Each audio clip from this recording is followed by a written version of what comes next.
Welcome back to Established Dominance Fantasy Football, and happy National Tight Ends Day. Tonight, we'll break down the Week 8 NFL Sunday games and help make you some key decisions in your lineup moving forward. And if you like this podcast, please hit the like and subscribe buttons and support the channel. Now, there were a lot of big injuries today, so here's a review.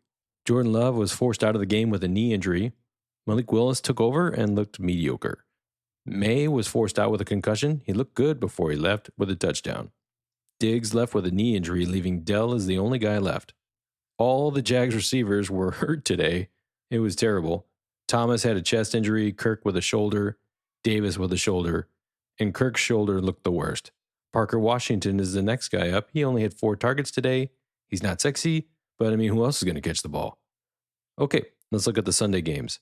We'll start off with the Lions-Titans bloodbath. The Titans looked good for the first quarter, and then it was over. Detroit special teams and defense crushed them. I didn't recommend starting any Titans except for Pollard, who had 23 touches for over 100 total yards, 15 points PPR, but no touchdowns. Ridley, however, had a great game, and he caught 10 for 143, but he also fumbled. Now, I said start all Lions, and most of them had great days. Goff weirdly had 3 touchdowns, but only 85 yards? Is that like an NFL record or something? Now, Gibbs had a monster day with 127 on the ground and 1 touchdown. Montgomery extended his touchdown streak, and St. Brown salvaged a very quiet day with a touchdown, though I think he still got under 10 points PPR.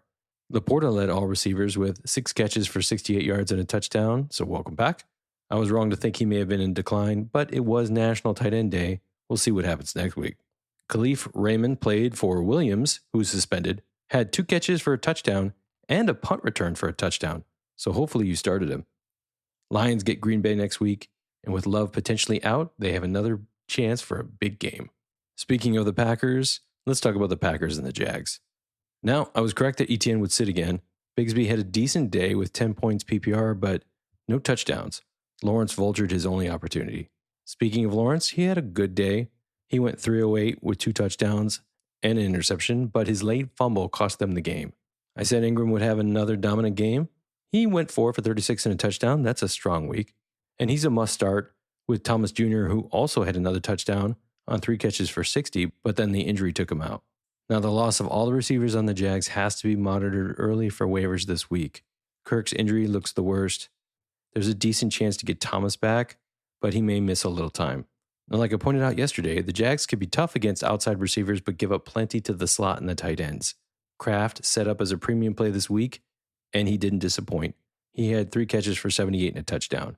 But Reed, who I thought would have a nice week, was a ghost and only had 2 for 55. Dobbs went 3 for 72, and Wicks again disappeared. He's a safe drop. And I thought it would be tough slating for Jacobs, but he dominated with 25 carries for 127 yards and 2 touchdowns, with Love struggling to throw the ball, and then Willis entered the game. Moving forward, the loss of Love is a death blow to all the pass catchers in Green Bay, and it makes them all a risky start moving forward. And if you need to remind yourself, just go back to the first couple of games where Love got hurt, and it'll prove it to you. Jacobs continues to be a premium start, though. In the Eagles-Bengals game, Higgins ended up not playing in this game, and his targets went to Gesicki, who led the team with 7 for 73, but he lost a fumble. Chase had a nice PPR day with a 9 for 54 and 1 touchdown line, but Burrow struggled all day, and he finished with a 234 yards passing, 1 touchdown, 1 interception line. Chase Brown again outtouched Moss, had the touchdown. Moss is safely a bench stash moving forward. I correctly predicted that Devonta Smith would get a touchdown. He delivered on a huge bomb from Hurts. Smith finished 6 catches, 85, and a touchdown. Really nice day. AJ went 5 for 84, and Hurts had a huge game with 50 attempts, completing 37 of them for 330 yards, 3 touchdowns, and 2 interceptions, plus 3 rushing touchdowns. Barkley went over 100 yards but had no touchdown. Calcaterra, he had a decent week. He had 3 catches with decent yards but no touchdown. Hopefully Goddard comes back next week. Now Philly gets the depleted Jags next week, and it should be another fantasy winning day for them. All right, let's talk Ravens-Browns. By far the most embarrassing game of the season. I thought the Ravens should easily win this game, even though Cleveland's defense is tough, but I didn't see this train wreck coming. Jackson went 289 yards and 2 touchdowns, made a heinous overthrow on a wide open touchdown. Henry did exactly what I said he would. He had a good game, 73 yards and a touchdown, but sub 100 yard performance. Flowers played well and led the team with 7 catches for 115 yards.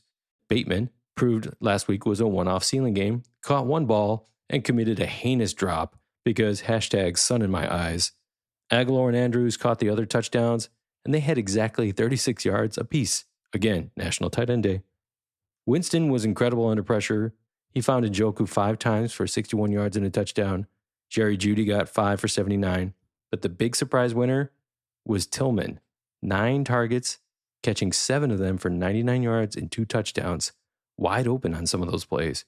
And he'll probably be the top waiver ad this week. Chubb increased his usage, dominated backfield touches, but he didn't get a touchdown to save his week. He'll be great moving forward with more reps, but his presence easily draws extra defenders into the box and opens up the pass game for Winston. I think Cleveland actually becomes competitive moving forward, and I think Tillman is a decent ad going into the late end of the season.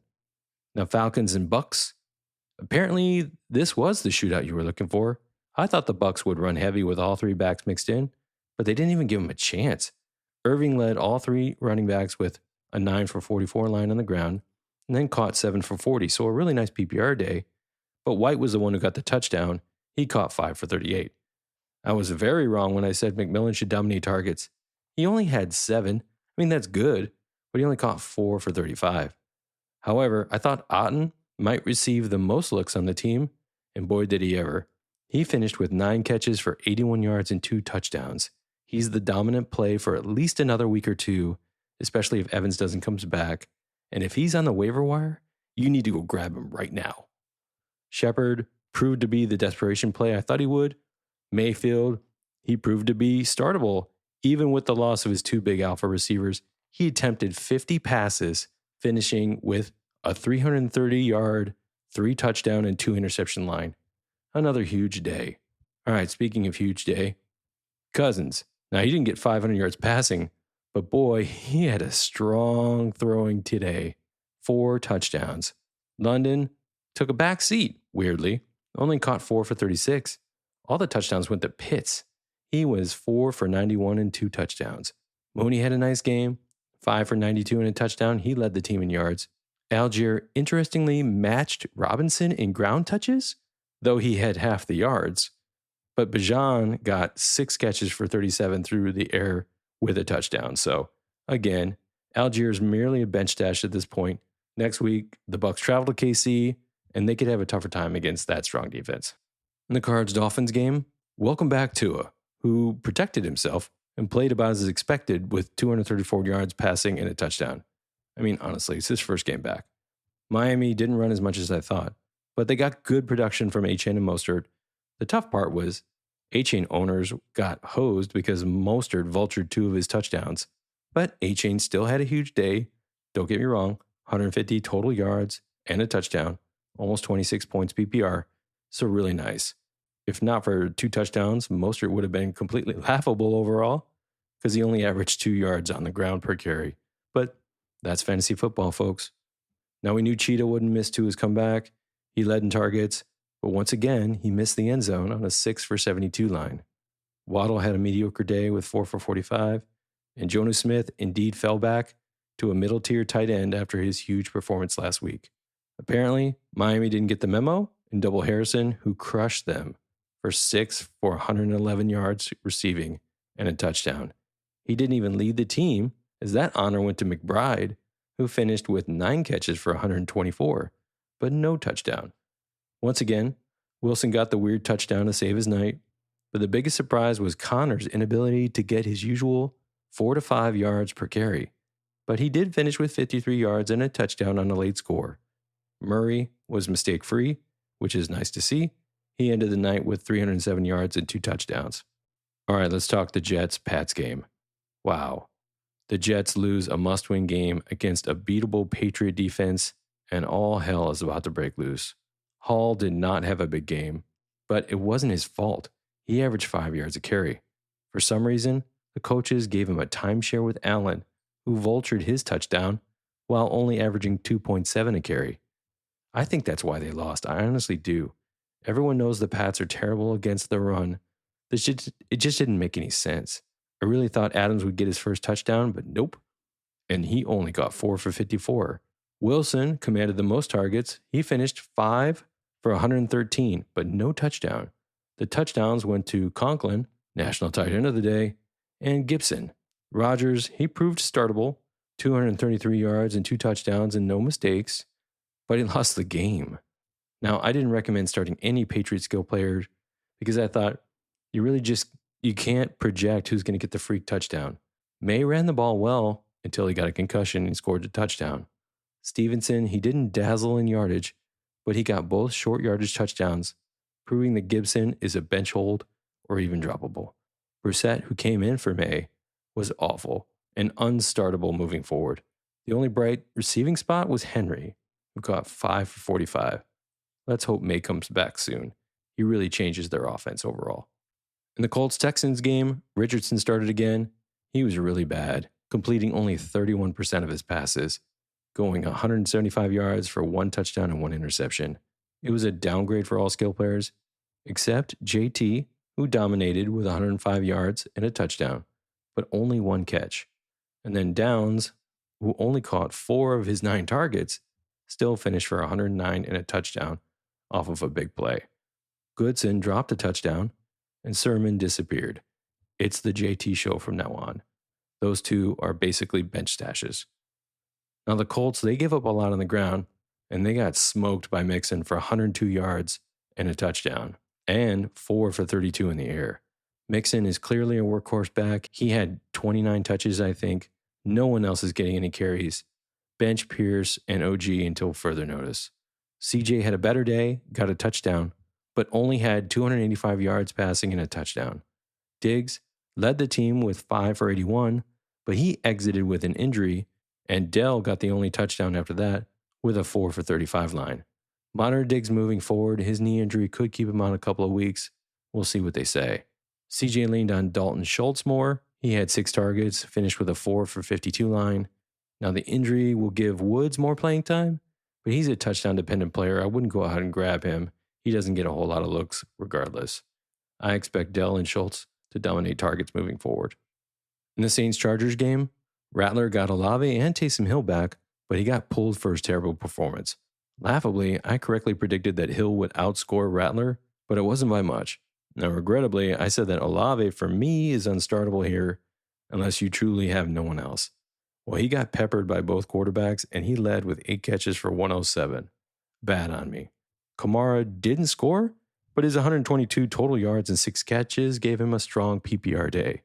And against a weaker defense, I think he would have had a touchdown, but the Chargers defense is elite and not to be underestimated. Herbert got his 2 top targets back, and McConkey and Disley were his go-tos. McConkey was the big story here, catching contested passes and outrunning juking everyone for 2 touchdowns on 6 for 111 yards. This is what we always knew he could be. It's good to see that.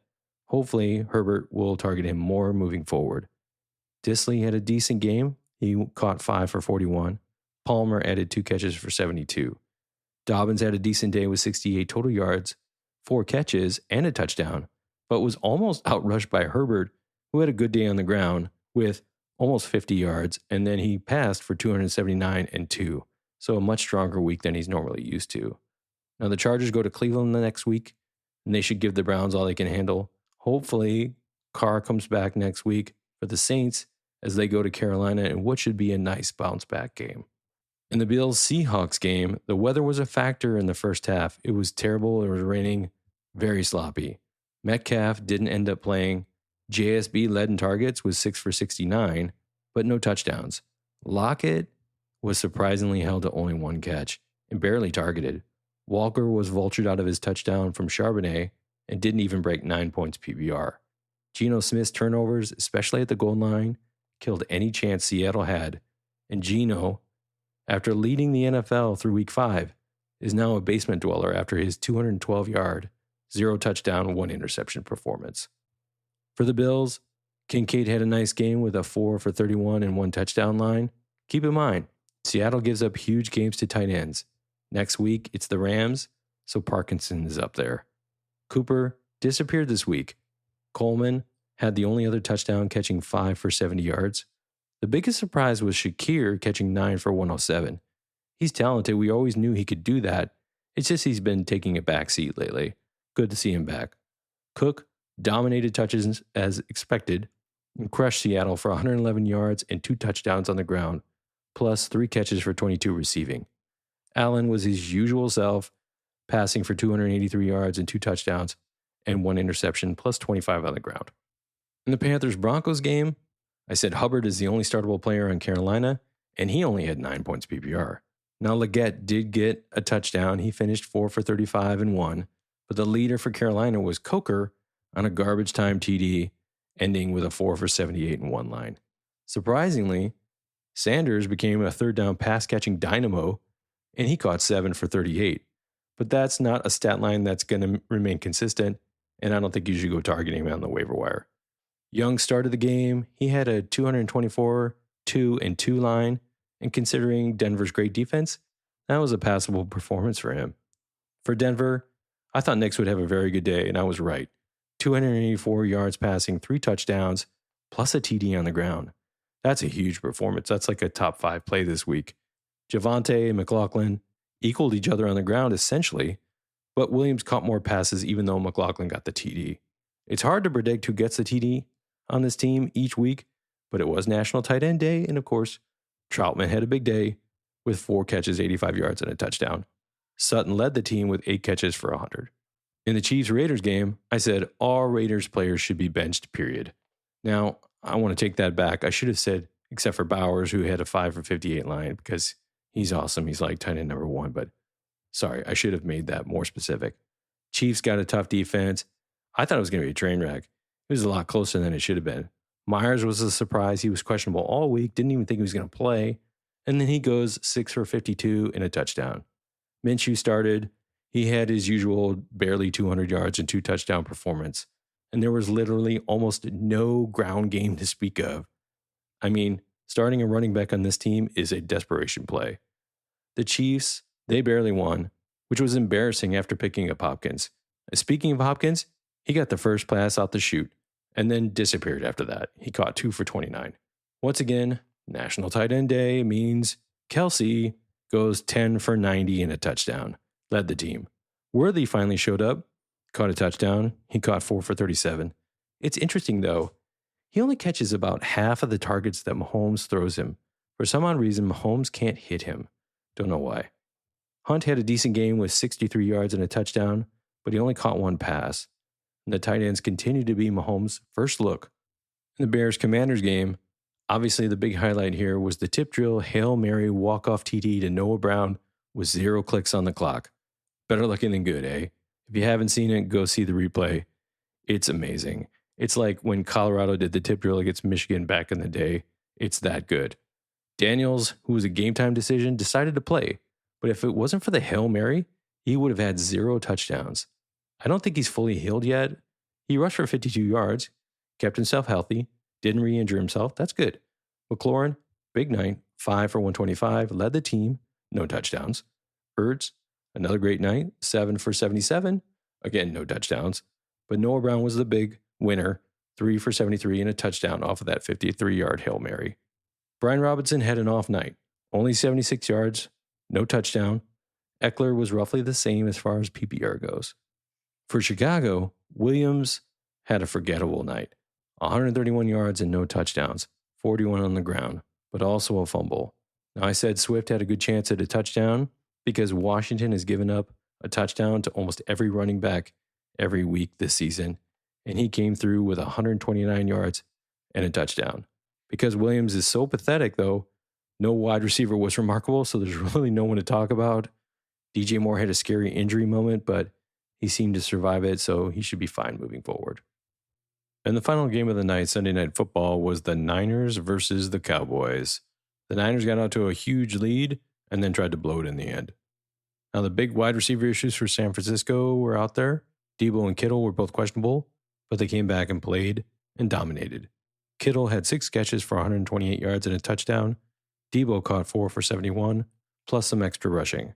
Now, I said Pearsall was too young to have a huge impact in this game, and he hasn't had enough reps, but he should get about 8 to 10 targets. Well, I was wrong there. He only got 4 targets, caught all 4 for 38, but that's not too good. Purdy's top 2 receivers are still there, and Pearsall's just not going to get enough love moving forward. Purdy was mediocre tonight, 260 yards passing, a touchdown, and 1 touchdown rushing on the ground. But the big story was the loss of Mason, who got hurt in the first half. Guerendo came in, had a nice night with over 100 yards total and a touchdown. However, don't go grab him on the waiver wire. San Francisco is on the bye next week, and CMC should return for Week 10. Now, the Cowboys played Dalvin Cook tonight, but it was really Elliott who provided an early spark with a touchdown, but they didn't really rush the ball very much. CeeDee Lamb's frustration is finally over, as the Cowboys were in desperation comeback mode, and he had a monster game. 13 catches, 146 yards, and 2 touchdowns. Dak looked bad early.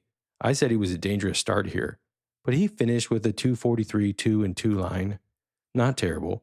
Ferguson was also heavily targeted, but he only caught 6 for 23 yards. All right, there's the Week 8 recap. Another big week of injuries. Check the waiver wire for potential adds. Also, check your settings in your league. Make sure that you can still trade players. This might be the last week you can do that, and that's still an opportunity for you to take advantage if you need some help. Next week, the Niners and Steelers are on the bye. We'll give you some options in our waiver episode coming up soon. Now, before we sign off, I want to give a shout out to our men and women in uniform who protect the freedoms we hold dear. Thank you for your service and sacrifice. And finally, thanks for listening.